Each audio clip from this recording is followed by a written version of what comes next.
Yeah, I see some of you all shocked, looking all confused, crunching the numbers, trying to figure out just exactly how the backside this man Trump won the election again. And some of you get it. You saw it coming. Well, I'm going to try to find some answers. I'm Zion the Lion for Channel Z, and this is the America Decides 2K24 election post-game show. We're trying to analyze why the election went the way it did. Let's get into it.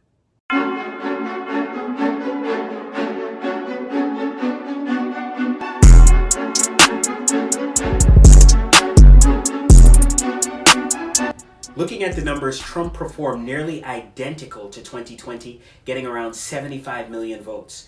But Kamala Harris got about 11 million votes less than Joe Biden did. So what happened to those 11 million votes? Well, since Trump vote count remained about the same, the next logical conclusion is that the voters stayed home for Harris. It's also ironic that this is Trump's first time winning the popular vote in his 3 elections, despite the fact that this election, Trump had more charges on his name. In 2016, Trump had scandals like the Access Hollywood tape. But in 2020, Trump had scandals and 2 failed impeachments. In 2024, Trump had all of those, plus he was a convicted felon with pending charges and indictments on his record. But all of that didn't matter because Trump managed to win every single battleground state and make more inroads with minority voters. Let's hit the map and break it down. Trump won by 0.9% in Wisconsin. He won by nearly 1.5% in Michigan. He won by just over 2% in Pennsylvania. Trump took victory by over 13% in Florida. He won by over 6% in Arizona. Trump took victory by nearly 3.5% in North Carolina. He claimed victory in Georgia by just over 2%. He took victory in Ohio by just over 11%. Nationally, Trump won the popular vote by 3.8 million votes, getting just 2% more of the popular vote than Kamala Harris. In the Electoral College, you need 270 to win. Trump got 312. Harris got 226. Crunching the numbers, Trump won on Tuesday with a more diverse coalition of voters than 4 years ago. Trump performed a percentage point better with blacks than in 2020. He did 14 points better with Hispanics this year, and he got 4 points higher with Asians. This despite controversial remarks about Hispanic immigration and controversial remarks about Asians during the COVID-19 pandemic. Another interesting chart I want to show you is the race and sex divide. Trump got most of the votes from both white men and white women.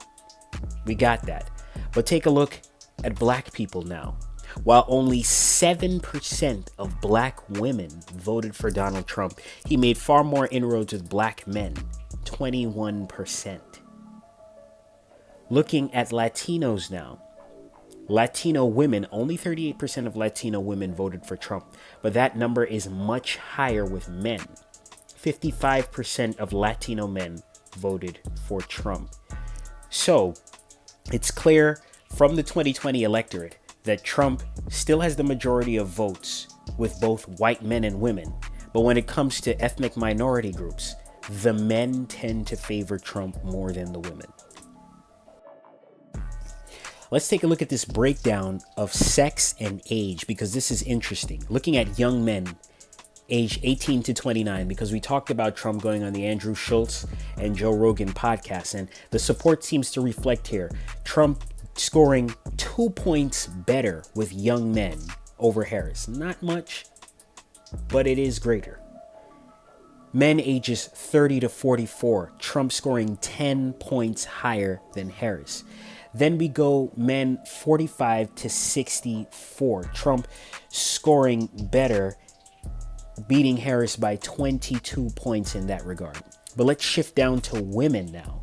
Women, you could see far greater support for Kamala Harris when we talk about issues like abortion. Young women age 18 to 29, Harris scoring 29 points better than Trump.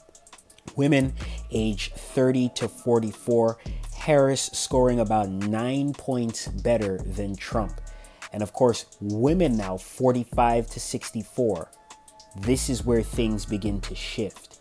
Trump doing a little bit better, just about 1 point better, with women 45 to 64, middle-aged women, and older women 65 plus. Wow, Harris about 9 points higher. So what I'm interpreting from this data is women seem to be shifting more towards Harris.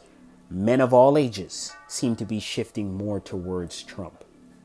Now it's time for some analysis. Many of us will be tempted to cite identity politics as to why Kamala lost, and I don't doubt that racism and sexism contributed to her defeat. But it goes deeper than that. For starters, Kamala was never popular. She ran for president in 2020, and she had to drop out in 2019, well before the Iowa caucus. Harris was also never popular as vice president, and she was criticized as being ineffective in her role as the southern border czar. Let's also remember, when Joe Biden was forced to drop out of the race after that bad debate, voters never got an open primary to choose the Democratic candidate they actually wanted. The Democratic establishment put forth the unpopular Harris. In all fairness, the Republicans only put forth Trump as their nominee. I don't think that Harris's loss is entirely her fault. My assessment is that this election was also a referendum on Joe Biden's legacy as well as the Democratic Party. As much as voters were spooked by shrinking abortion rights, they were more concerned about the economy and other factors. An NBC News exit poll about the most important issues to voters released right before the election results showed that the state of democracy and the economy were top issues to voters, with abortion being the priority of only 14% of voters. I also think that there will always be a slice of the electorate that supports Trump as a move against hyper-political correctness. A candidate that says what he wants and is impervious to cancel culture will always be appealing to some people. Overall, more information and more polling data will come forth in the days and months to give a final assessment as to why Kamala Harris lost the election and Democrats lost control of the Senate and what's trending towards losing control of the House. But for now, that's a wrap on my part. I'm Zion the Lion for America Decides 2K24 right here on Channel Z, and America has decided that Donald John Trump, their 45th president, will also become their 47th president. See you in 2K28.